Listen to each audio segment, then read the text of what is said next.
Washington says it's too early to tell if Israel will heed US advice on protecting civilians in Gaza. Here's what the State Department spokesman said just a short while ago. Unfortunately, we do expect to see civilian casualties as a result of this campaign. That is sadly true in all wars. It is especially going to be true in a war in a crowded urban environment where the opponent, Hamas, is using civilians as human shields and hiding themselves, hiding their fighters, hiding their infrastructure behind civilians. So what we have made clear to Israel is that we expect them to comply with international humanitarian law and do everything they can to minimize civilian harm so we don't see a repeat in the south of what we saw in the north. And with respect to that, we're at the very early stage of the operation. I think it's too soon to draw a definitive conclusion. Well, a White House delegation headed by Vice President Kamala Harris's National Security Advisor, Phil Gordon, has arrived in Tel Aviv. For more on this and what we've just heard from the State Department, let's speak to Kimberly Halkett. We'll start with the State Department first. Kimberly, if you will. Commenting on this Israeli expansion in the south of Gaza, what more did you hear?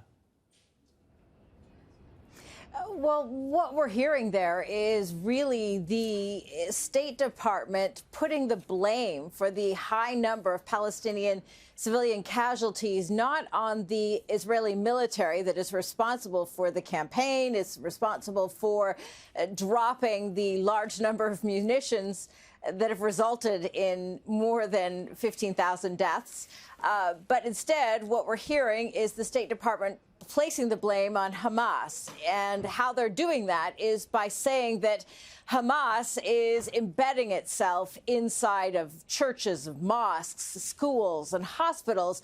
And as a result, that is why there are these high number of civilian casualties, because as we see the Israeli military going after these operatives, civilians are caught as part of collateral damage. But of course, the international condemnation for the disproportionate number of civilian casualties would certainly beg to differ with that explanation. And so the United States is certainly having to find alternative explanations, and this is certainly one of them.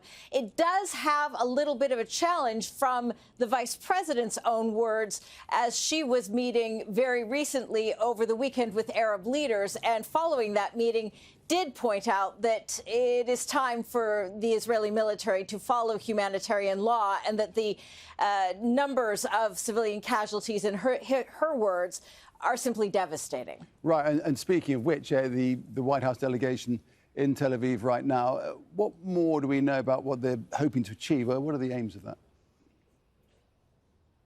Well, the Vice President Kamala Harris is now back in the United States, but her delegation that traveled with her to those meetings with Arab leaders is still ongoing. They are now in Israel, and what we know is that her National Security Advisor, Phil Gordon, is meeting with his Israeli counterparts.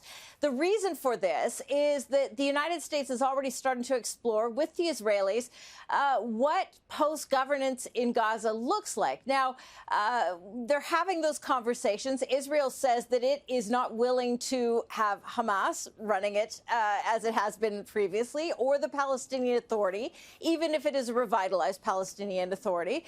And so the United States is also exploring the option of perhaps some sort of international body. But so far, many of these have been ideas that have not been welcomed by the Israelis. Still, the United States is presenting this discussion, and they're also doing it with 5 key principles. And that is no forced displacement, no reoccupation, no blockade, no reduction in territory, and also that Gaza should no longer, in the eyes of the United States and Israel, be used for any staging ground for any future types of attacks against Israel. Kimberly, thanks for that. Kimberly Halkett there at the White House.